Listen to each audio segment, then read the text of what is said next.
Waalaikumsalam Ibu. Bunda, maaf mengganggu waktunya. Oh iya, nggak apa-apa Bu. Ada apa nih Bu? Tumben.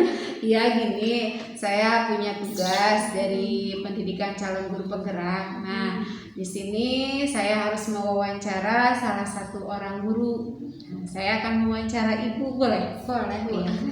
Nah, di sini Bu Indah harus mengambil sebuah keputusan dari kasus tersebut. Ya. Di sini kasusnya saya akan bacakan ya Bu. Sini Pak Budiman merupakan guru matematika di SMP Karunia.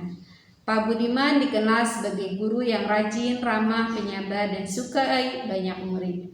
Suatu hari saat Pak Budiman sedang mengajar di jam pelajaran pertama di kelas 8A, tiba-tiba datang orang tua salah satu murid kelas 8A, Abdul, di depan pintu kelas 8. Bapak Anwar, ayah Abdul, mengacungkan parang sambil berteriak dan memanggil-manggil Abdul agar segera pulang untuk ikut panen ikan di tambak. Sontak Pak Budiman merasa kaget dan takut. Demikian juga dengan murid-murid yang lainnya. Nah, Abdul hanya bisa menangis ketakutan dan bersembunyi di pojok kelas sambil berteriak tidak mau pulang. Dalam situasi dan kondisi seperti itu, apakah yang akan dilakukan oleh Bu Indah bila Bu Indah itu berada pada posisinya Pak Budiman? Kalau ini Bu Indah, kayak itu Bapak ya Bu. Di situ ya. Nah, bagaimana pendapat Ibu tentang kasus seperti itu? Jadi pengambilan keputusan yang langkah konkret yang akan Ibu lakukan dalam menghadapi kasus yang dialami oleh Pak Budiman tersebut. Terima kasih ya Bu sebelumnya. Iya.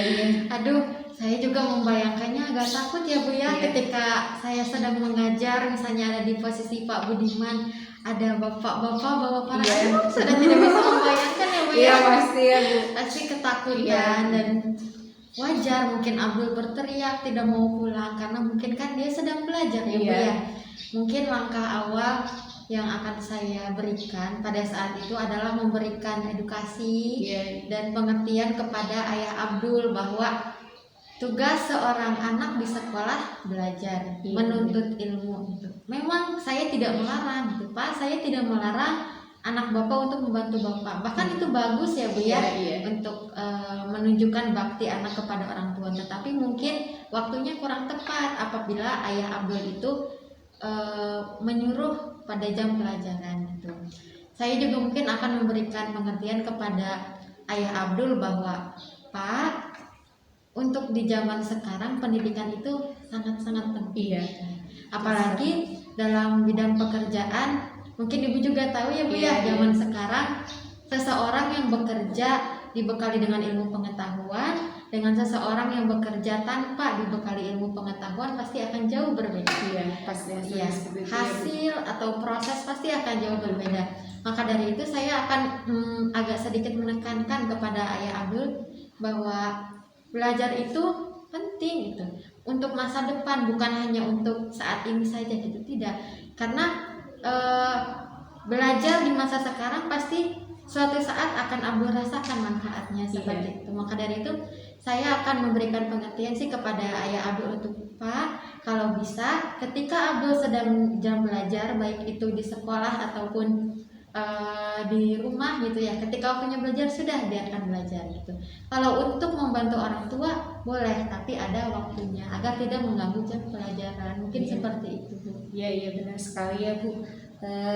Ketika di situasi seperti itu kita mengalami posisi yang sangat bertentangan dengan nilai-nilai kebajikan kita nurani kita, dimana anak tersebut kalau membantu orang tuanya mungkin itu benar, dan juga untuk melanjutkan pendidikan itu juga benar ya Bu, karena kan hak dia untuk mendapatkan yang namanya pendidikan.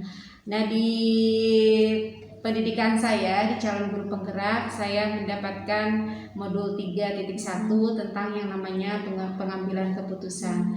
Nah, di sana bahwa pengambilan keputusan itu dibagi menjadi 2. Ada yang namanya dilema etika dan ada yang namanya bujukan moral.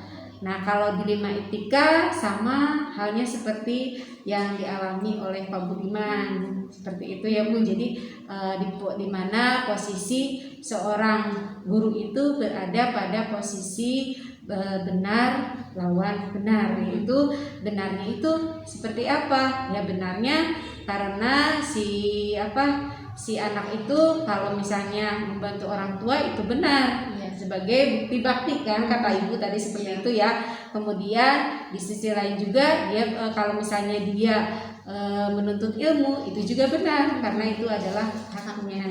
Dan dilematikanya itu termasuk pada yaitu dilema antara keadilan dan rasa kasihan ya kepada orang tua.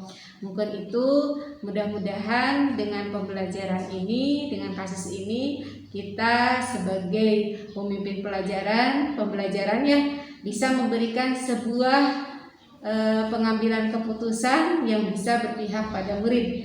Jadi kita melihat aspek-aspek lain untuk kebutuhan murid kita ya, karena mungkin setiap yang namanya keputusan pasti akan ada resiko yang harus dipertanggungjawabkan, karena tidak semuanya keputusan itu tidak ada resikonya, pasti ada aja yang namanya resikonya ya Bu. Benar itu ya. Dari kasus ini mudah-mudahan jadi pembelajaran, tapi insya Allah di sekolah kita ini tidak ada orang tua yang seperti itu ya Bu.